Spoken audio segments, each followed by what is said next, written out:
வணக்கம் மகாஜனங்களே. கடந்த ஒரு 5-6 வீடியோக்களில் ஜாதகத்தில் திருமண பொருத்தம் எவ்வாறு சரியாக பார்ப்பது என்பது பற்றி பார்த்தோம்.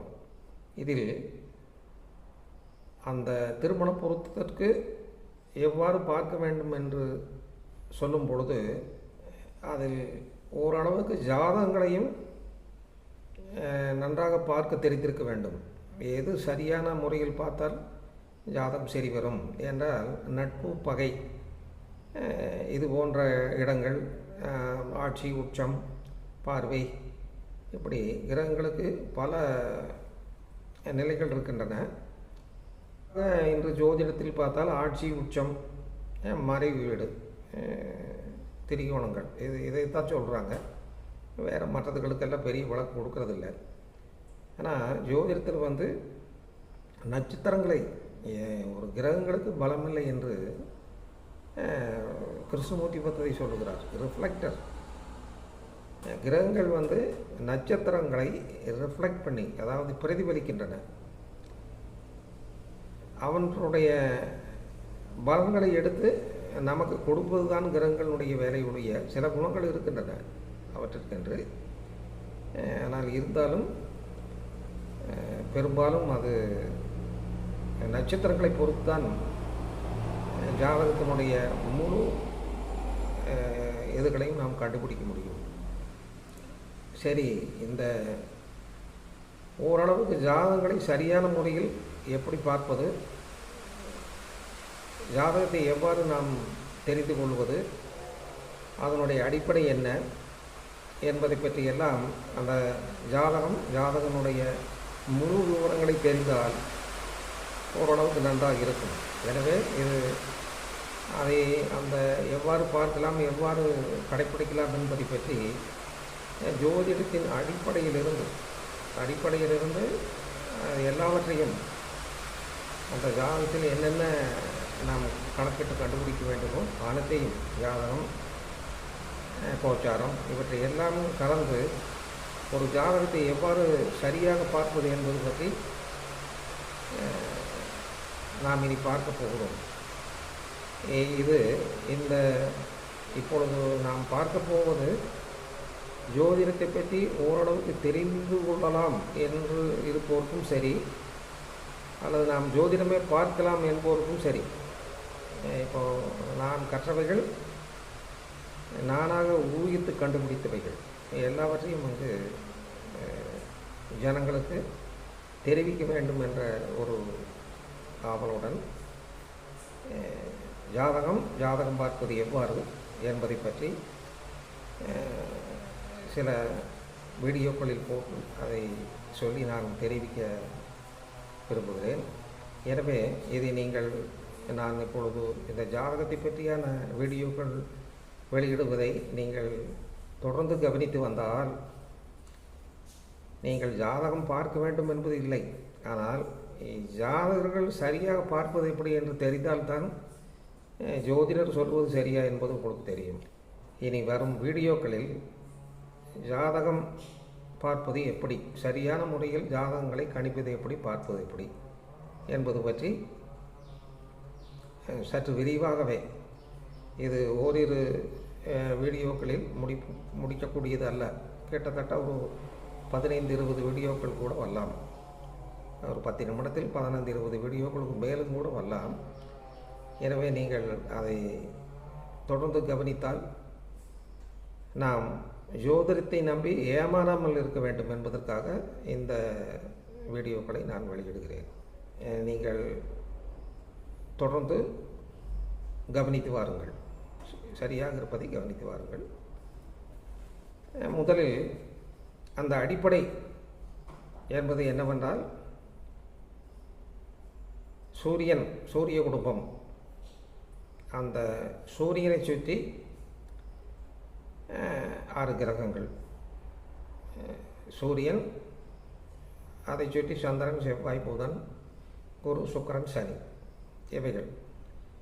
இவை இல்லாமல் 2 கிரகங்கள், அவை ராகு, கேது, இவை நிழல் கிரகங்கள்.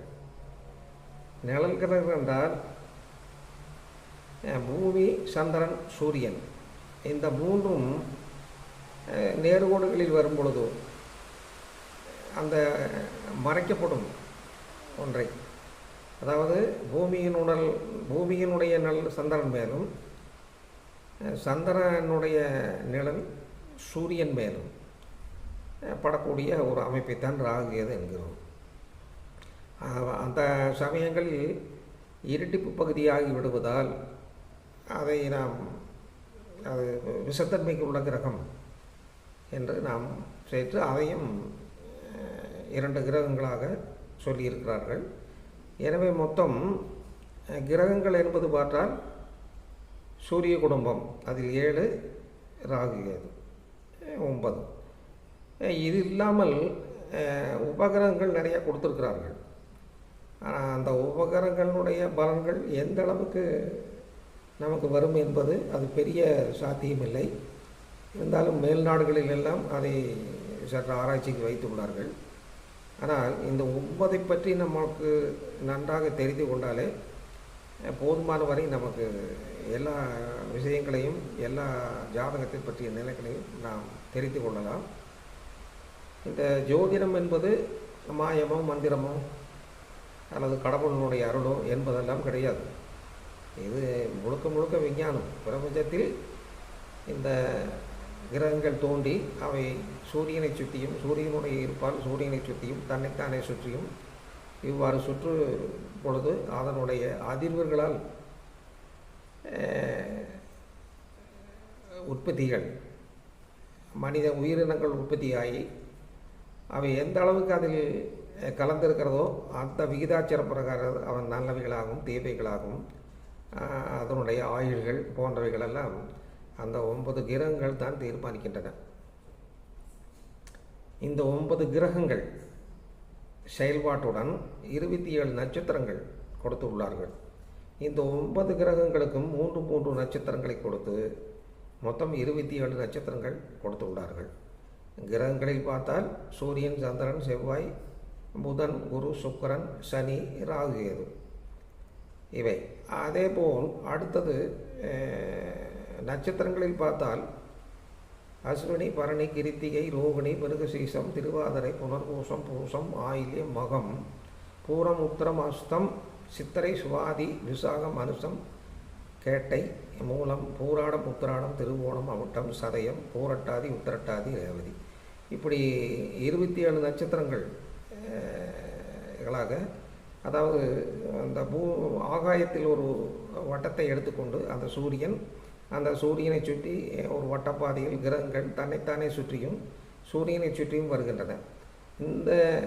அந்த பாதை, அந்த வானவில் அந்த பாதையை அந்த 12 பாகங்களாக பிரித்து அதில் ஒரு 30 டிகிரி, 360 டிகிரியில் 30 டிகிரி ஒவ்வொரு கிரகங்களுக்கும் கொடுத்துருக்கிறார்கள். அதில் சூரியனுக்கும் சந்திரனுக்கும் மட்டும் ஒரே வீடு தான் 30 கடகம் என்பதும் சிம்மம் என்பதும். மற்றபடி செவ்வாய்க்கு அந்த மேசம் 30, விருச்சிகம் 30, குரு பார்த்தால் மீனம் 30, தனுசு 30, சனிக்கு பார்த்தால் மகரம் 30, கும்பம் 30, சுக்கிரனுக்கு பார்த்தால் ரிஷபம் 30, துலாம் 30, புதனுக்கு பார்த்தால் மிதுனம் 30, கன்னி 30. 30 சூரியனுக்கு சந்திரன். அவர்களுக்கு மட்டும் ஒரே ஒரு வீடு தான். மற்றவை எல்லாவற்றிற்கும் 2 வீடுகளை கொடுத்துள்ளார்கள். சரி, இதில் வட்டப்பாதை தானே, வட்டமாகத்தானே இருக்கிறது, வட்டமாகத்தானே சுற்றி வருகிறது. அப்படியானால் ஜாதகங்களில் எதற்காக சதுரங்களை போட்டிருக்கிறார்கள்? சதுர வடிவில் தான் ஜாதகங்கள், ராசி கட்டம், அம்ச கட்டம் என்ற எந்த கட்டம் என்றால் சதுர வடிவில் தான் போட்டுள்ளார்கள்.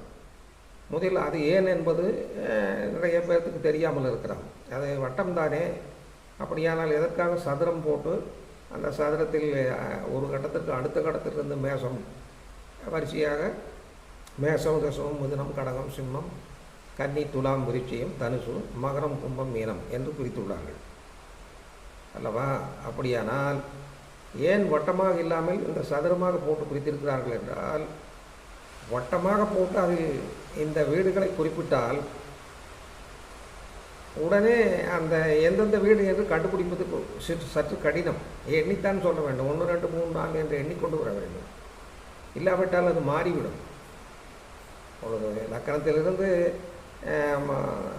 5ஆம் வீடு சூரியனுடையது என்றால் கட்டத்தில் பார்த்த உடனே நம்ம இது சூரியனுடைய, ஆனால் வட்டமாக இருந்து அது இருந்தால் அது சொல்ல முடியாது, உடனே சொல்ல முடியாது. நம் கண் பார்வை ஏமாற்றிவிடும். அதனால்தான் அதை சதுரமாக போட்டு அந்த பாகங்களை குறிப்பிட்டிருக்கிறார்கள். இது மிகவும் முக்கியம். இதுதான் அதனுடைய அர்த்தம். ஜாதகத்தில் சூரிய குடும்பம், அதை சுற்றி 7 கிரகங்கள், 2 நிழல் கிரகங்கள், உபகிரகங்கள் இருக்கின்றன, 27 நட்சத்திரங்கள். இவைதான் ஜாதகத்தினுடைய மிக முக்கியமான அங்கம். இனி அடுத்து வரும் அத்தியாயங்களில் மற்றவைகளையும் நாம் விரிவாக பார்ப்போம். நன்றி, வணக்கம்.